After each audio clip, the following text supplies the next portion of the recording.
मुंबई महापालिकेची आगामी निवडणूक ही मुघलांशी झालेल्या लढाईसारखी आहे आणि ही लढाई जिंकून ही लढाई लढून आपल्याला जिंकायचं आहे आणि जल्लोषही करायचं आहे। या शब्दात ठाकरेंच्या शिवसेनेचे पक्षप्रमुख उद्धव ठाकरे यांनी आपल्या आघाडीच्या उमेदवारांमध्ये नवा जोश भरला।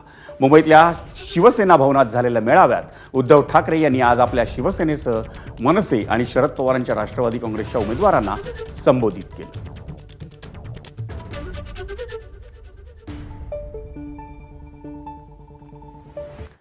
आणि उद्धव ठाकरेंनी त्यावेळी उपमुख्यमंत्री एकनाथ शिंदे यांचा नामोल्लेख न करता त्यांच्यावर टीका केली।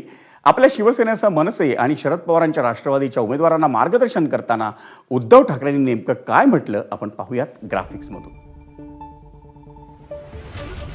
मुंबई महापालिकेची लढाई ही मुघलांशी झालेल्या लढाईसारखी।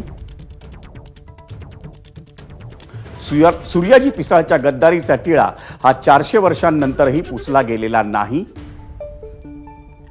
सूर्याजी पिसाळ 400 वर्षांनंतरही लक्षात राहिला, तसाच मिंदे हेही लक्षात राहतील। आपल्याला लढून जिंकायचे आणि जल्लोष करायचे। 2 गुजरात्यांच्या हातात आपल्याला मुंबई जाऊ द्यायची नाहीये।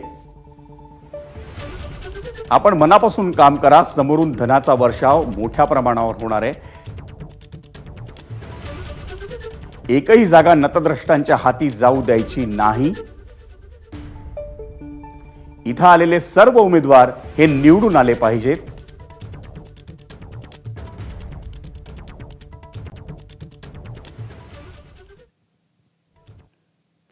महाराष्ट्रात महापालिका निवडणुकांचं रण पेटलेलं असताना